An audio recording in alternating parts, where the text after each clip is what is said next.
Bonjour les camarades, bonsoir. Alors, je vais d'abord commencer par vous expliquer ce que je ne vais pas faire.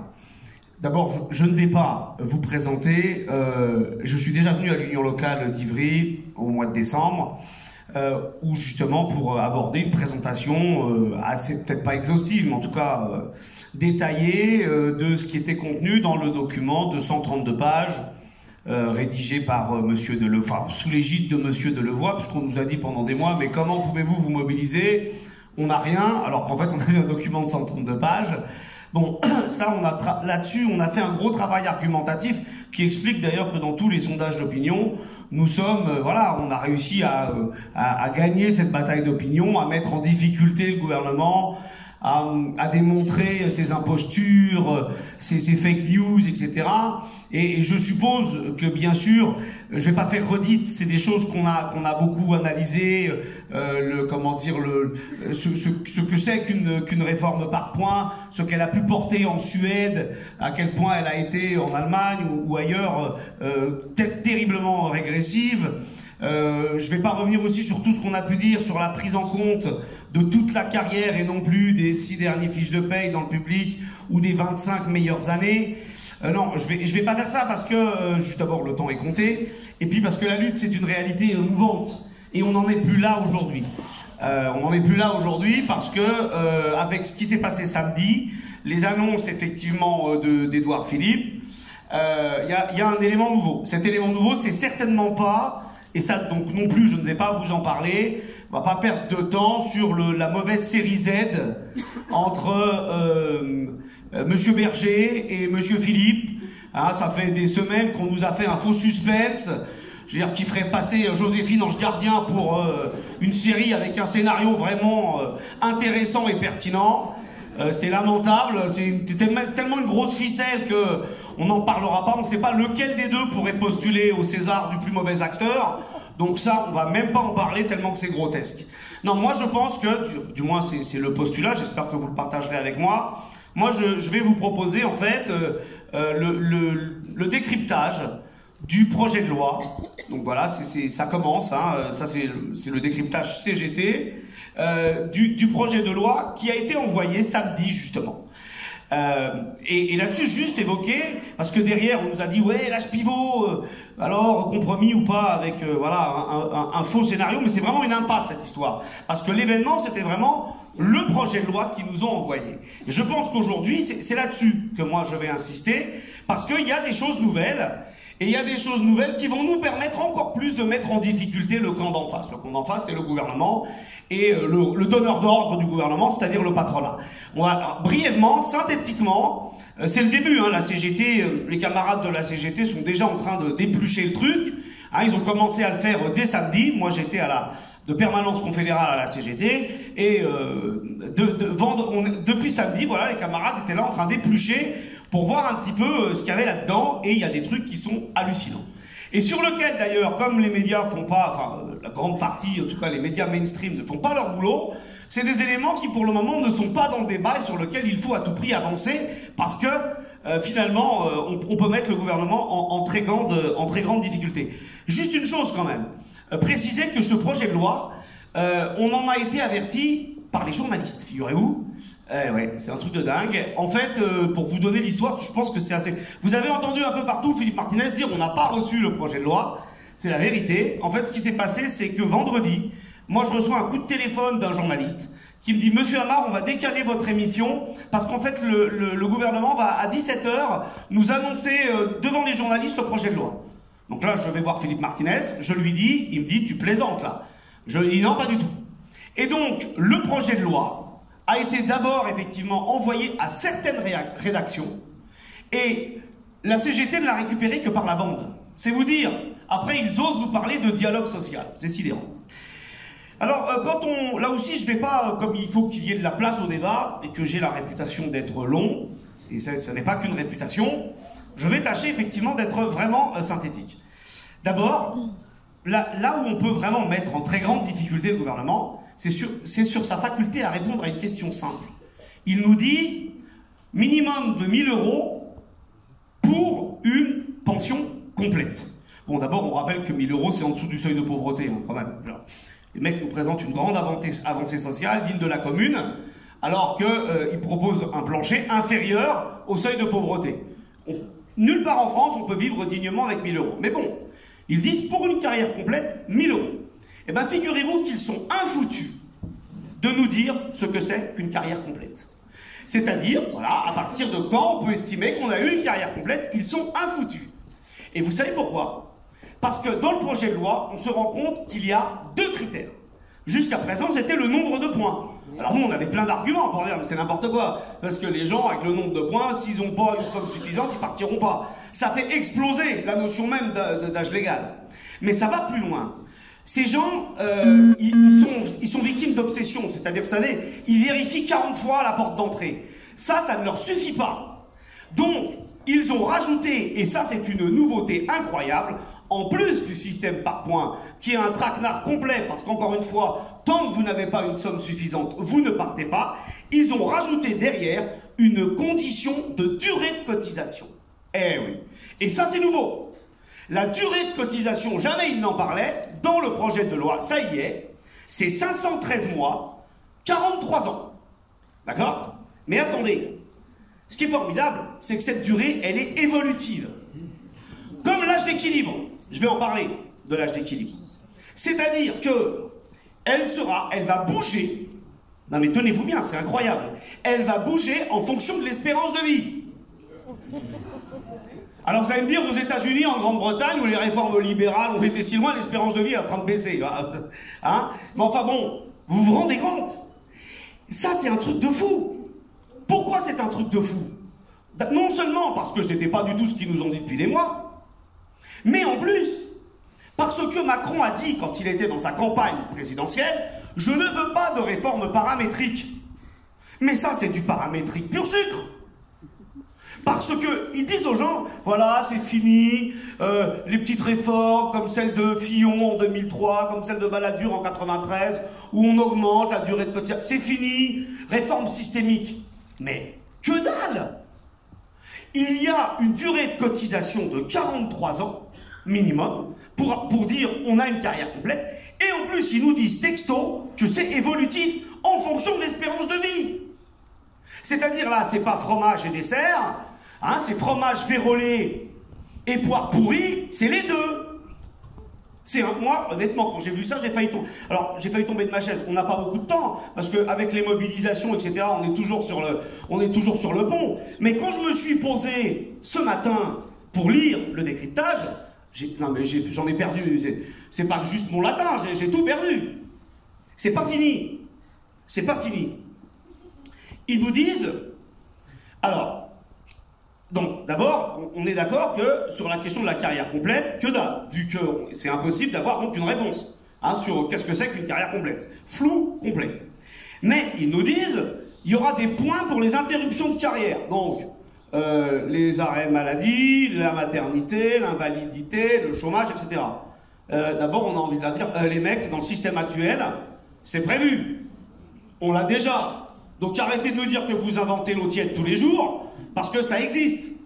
Et ils sapent justement tous ces dispositifs. Je rappelle que la majoration de la durée d'assurance pour les femmes, dans le public et dans le privé, 8 trimestres par enfant dans le privé, 2 trimestres par enfant dans le public, c'est-à-dire une femme du public par enfant, elle a 2 trimestres, une femme du privé, elle a 8 trimestres, eux ils nous disent, 8 trimestres, 2 trimestres, c'est pas pareil, eh ben on supprime tout pour tout le monde, voilà.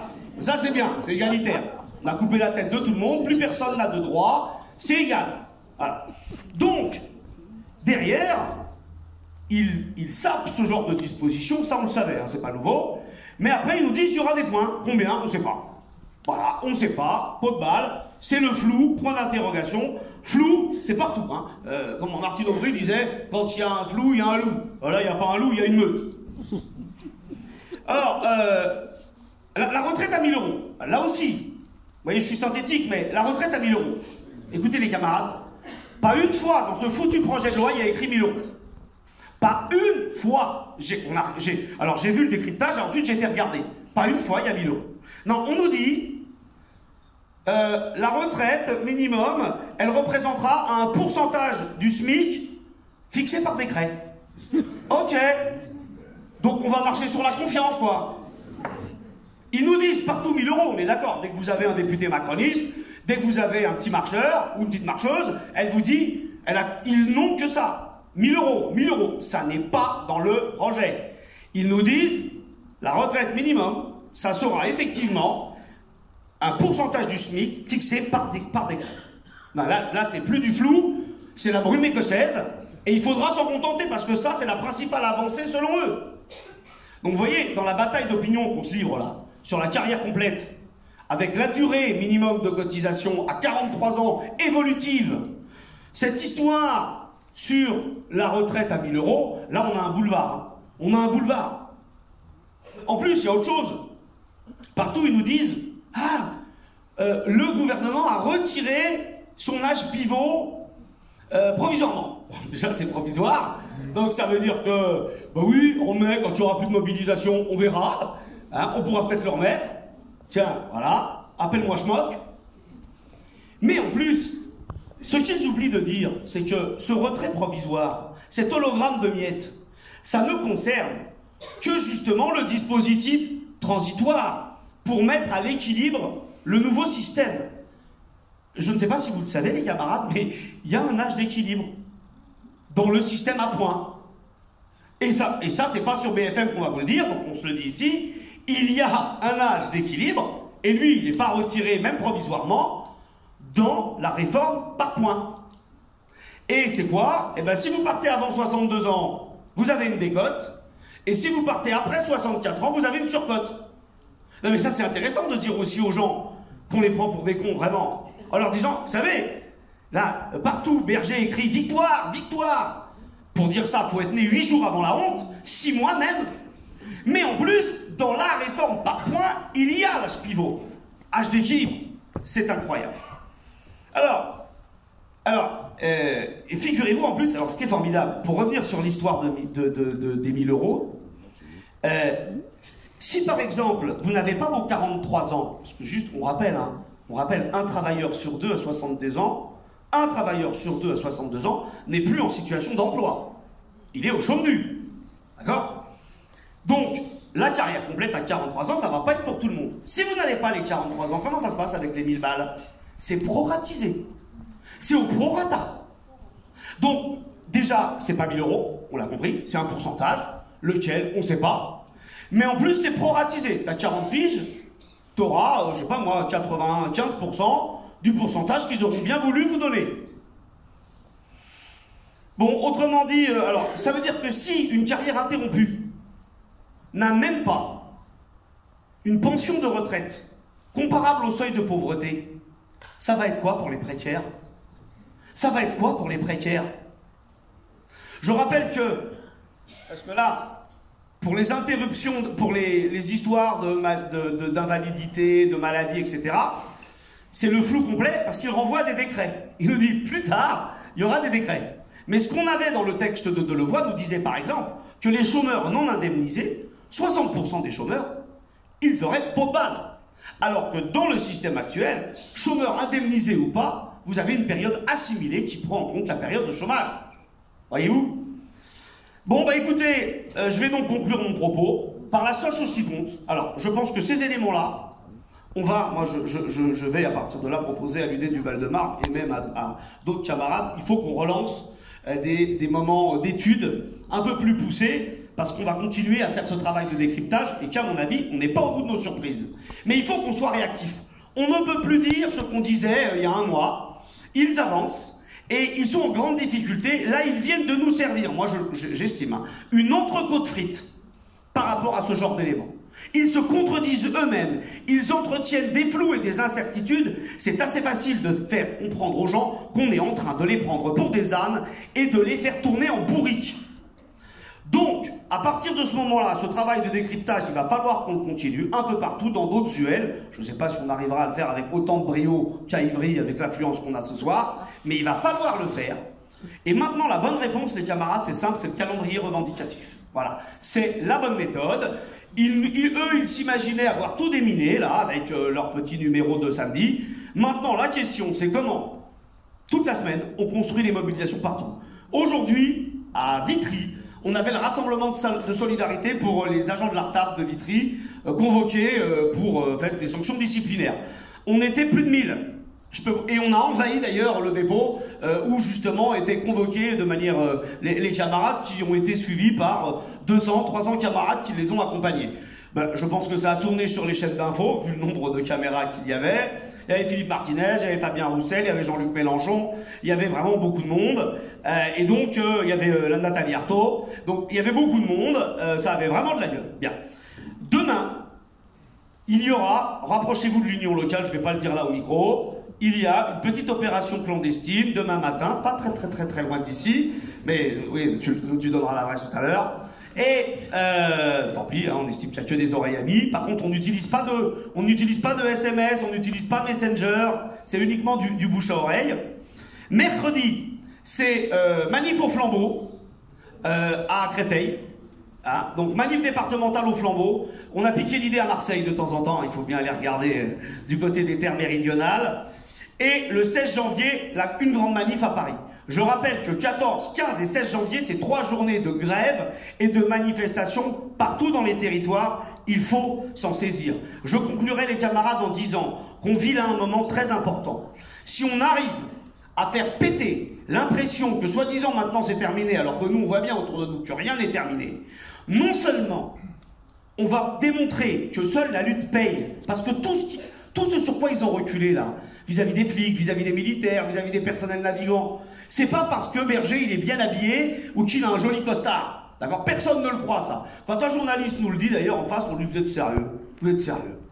Pourquoi dans ces cas-là vous comptez les manifestants à chaque fois pour dire on va voir comment le gouvernement va bouger ou pas? Vous savez très bien que c'est les mobilisations qui les ont fait bouger. Et vous savez très bien que même ce recul en trompe-l'œil sur l'âge pivot, c'est grâce à nous.